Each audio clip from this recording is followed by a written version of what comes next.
Welcome back, people. WWE 2K16 Round 1 Match I don't know 14. Here we go. Yeah, Brock Lesnar versus Edge, another World Classic tournament match. You see the undisputed champion Brock Lesnar. I gave it to him because he was pretty much, I don't know, I just gave it to him. Everybody has, like, all the belts are full. Like, everybody has a belt except the belt that they are all currently fighting for.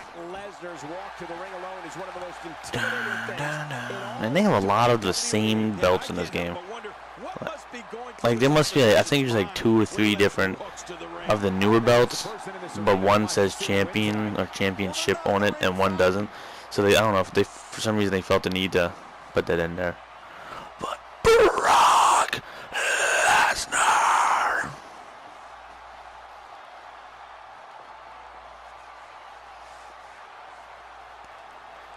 He will be going against arguably one of the greatest superstars of present time, or past time, or whatever, you know what I'm getting at.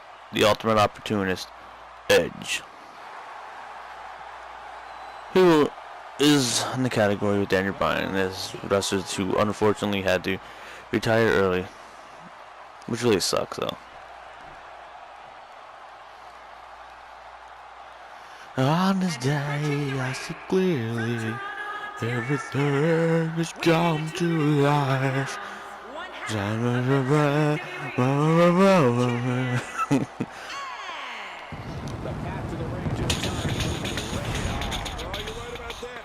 remember WrestleMania 24, which is probably one of my favorite WrestleManias of all time. It's at least in the top 3. I'm not really sure. But I remember watching Edge versus Undertaker, which was just an extraordinary match. Oh, looks like Brock Lesnar will get started early. It would be pretty cool if you suplex him off it. Oh, as he punches him. But I remember watching WrestleMania 24. Again, one of my favorites. The main event, and rightfully so, is The Undertaker versus Edge for the belt. And I was like so mad in the match because no one ever, because Edge is just that like sneaky and snivy guy. Like, if anyone were to beat the streak besides Brock Lesnar, I feel like it could have easily been him, just because he was on, like, his character was just so slimy. And while I loved it, I didn't want to see the Undertaker streak end. So I was like pissed. I'm like, he's gonna fucking do it. He's gonna do it. I know he's gonna do it. And so, like, it was pretty cool. That shows how wonderful of an actor slash wrestler, storyteller the Edge is, because he really played off that pretty well. And fast forward 6 years later, when we have Brock Lesnar defeating The Undertaker for his only loss at WrestleMania. That, and I absolutely love Brock Lesnar. Brock Lesnar is a beast, and I totally agree 100% with his booking. He's been booked perfectly. He doesn't need to be on every single night, because I believe, as Paul Heyman says, it would cheapen the it would like cheapen, like, he won't be as special if he was on every single night. But so I feel like he's being booked perfect. But I know when he beat The Undertaker, for the longest time, like, and there was a long period of time where Undertaker got to, like, have his moment by himself. I was like, this isn't over. This isn't over. Something somehow is going to happen, or they're going to come out, reverse it, or say this, or say that. And I think even on the next night on Raw, I'm like, they're just going to come out, and it would have been garbage, absolute garbage. But I was like, they're gonna, like, come out and just gonna reverse something. They're gonna say something and reverse something or something. This isn't real. And again, back to, like, the Edge thing. It was just perfect wrestling and storytelling by Brock Lesnar, Paul Heyman, and The Undertaker. It was pretty cool. In terms of, is Brock Lesnar deserving of the guy? Maybe he's not like deserving. Like he didn't need that. Like that's definitely not something he needed. Although it did boost up his unstoppable monster rage that he has, kind of his character. It did help it way, like a lot. But I'm not gonna be that typical like smart guy with like, oh, you could have gave it to some up and common person, blah blah blah blah blah. But I mean, like, who else? Like I said, Edge was always that slimy, snivering, whatever of a character, so he could have easily pulled it off by cheating with Zack Ryder and Kurt Hawkins, whatever they were called, the Major Brothers or something like that back then. I could see that. But I mean, what was the first time? I think Ric Flair.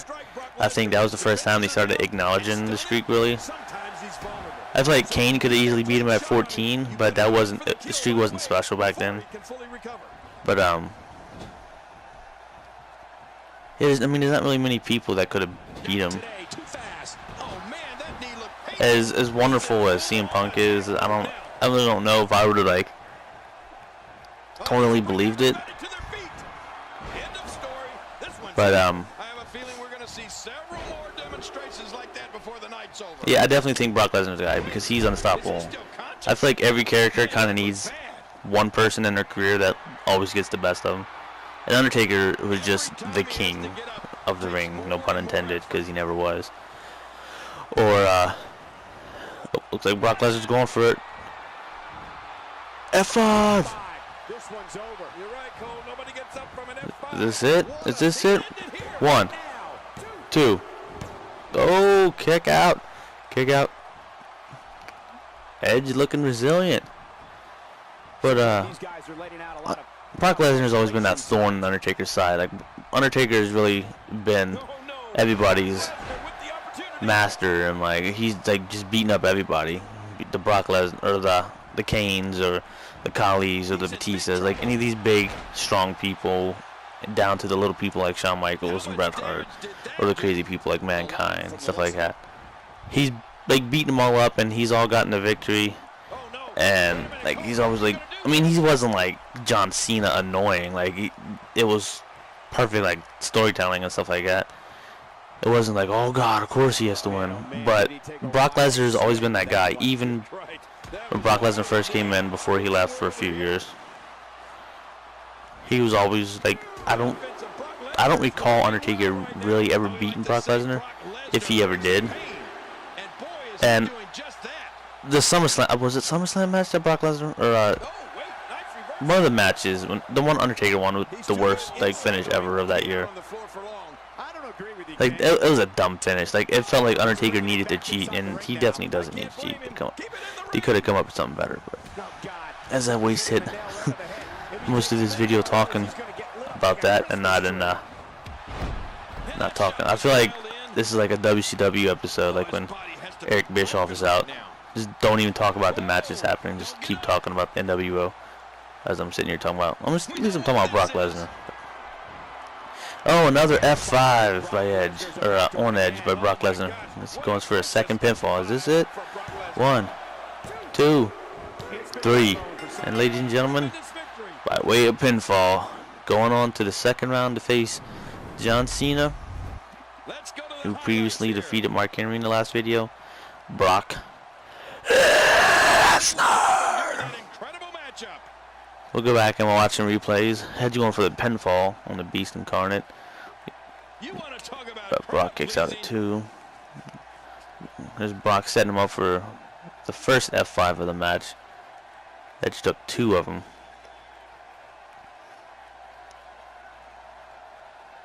But again, back to like what I was talking about with Brock Lesnar defeating the Undertaker. That was easily one of the best moments in wrestling history ever. Because when you got whatever, I don't know what the attendance was, like 80,000, 90,000 people, and every single one of them were speechless. Imagine having 90,000 people, 80,000 people, whatever it is, between wrestlers, commentators, who did not know that Undertaker was losing.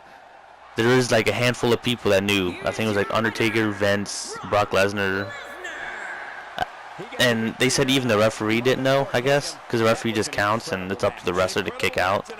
But I guess they didn't tell anybody that this was happening because they wanted nothing to do with it leaking. But that's one of the greatest moments in history. But ladies and gentlemen, again, your winner, Brock Lesnar, by way of 2 F5s. Moving on around to the face John Cena. Brock Lesnar is here. Except the days he's not contracted to. Except the days he's not contracted to. Brock Lesnar defeats Edge, and your quick recap, he's moving on to face John Cena. But in the next video we have John Bradshaw Layfield versus Batista.